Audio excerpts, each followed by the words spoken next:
இப்ப வந்து ரொம்ப தெளிவாக தெரிந்து வேண்டுமென்றே இந்த அரசு, மாநில அரசு இந்த பட்ஜெட்டை இன்று மாநில அரசினுடைய பட்ஜெட்டை தாக்கல் செய்கிறார்கள். நேற்று இது ஏதோ சாதாரண பத்திரிகை செய்தி அல்ல, அல்லது யாரோ எதிர்க்கட்சிகள் கூறுகின்ற குற்றச்சாட்டு அல்ல. அமலாக்கத்துறை மிக தெளிவாக தங்களுடைய அறிக்கையிலே கிட்டத்தட்ட 1000 கோடி ரூபாய் அளவிற்கு டாஸ்மாக் விற்பனையில் ஊழல் நடந்திருப்பதாக மத்திய அரசாங்கத்தினுடைய ஒரு மிகப்பெரிய அமைப்பு ஒரு அறிக்கை வெளியிட்டிருக்கிறார்கள்.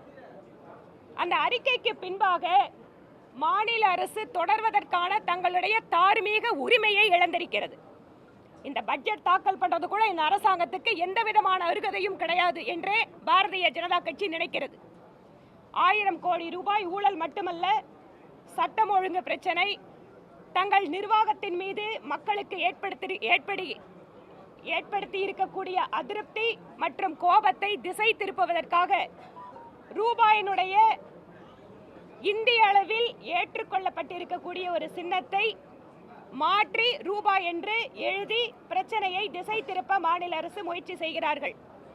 ஒவ்வொருத்தரும் இந்த நாட்டில் பதவி ஏற்றுக்கும் போது அரசியலமைப்பு சட்டத்தின்படி நடந்து கொள்கிறேன் என்று சொல்லித்தான் அத்தனை பேரும் உறுதிமொழி எடுத்துக்கொள்கிறோம். ஆனால் தேர்ந்தெடுக்கப்பட்ட ஒரு அரசு நீங்க ரூபாயை ரொம்ப கேஷுவலா நீங்க தமிழ்ல சொல்றோம், எப்பவும் சொல்றோம், வரவேற்கிறோம். நம்ம மொழியில நம்மளோட எல்லா விஷயத்தையும் எழுதணும், படிக்கணும், தாய்மொழியில நம்ம பேசணும். பாரதிய ஜனதா கட்சி தாய்மொழிக்கு மிகுந்த முக்கியத்துவம் கொடுக்கக்கூடிய கட்சி.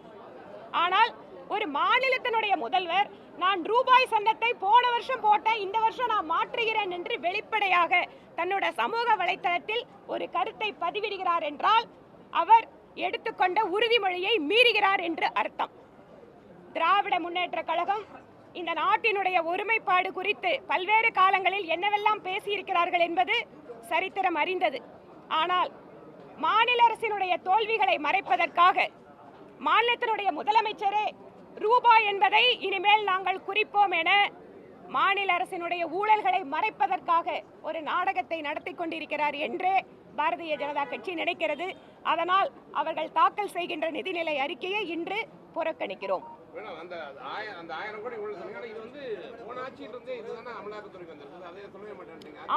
அமலாக்கத்துறை என்ன நடவடிக்கை எடுத்தாலும் அவர்கள் கோர்ட்ல நடவடிக்கை எடுத்துட்டு இருக்காங்க.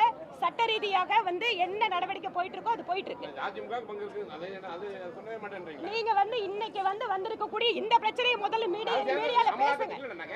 நீங்க தொடர்ந்து வந்து இதுக்கு முன்னாடி மட்டும் இல்ல, இருங்க வெயிட் இன்னைக்கு யாரோட பட்ஜெட்? நீங்க அமலாக்கத்துறை சொல்றேன். திமுக அரசினுடைய பட்ஜெட் இன்னைக்கு. நேற்று அமலாக்கத்துறை ஸ்டேட்மெண்ட் கொடுத்திருக்காங்க. இதற்காக எங்களுடைய பதில் இது.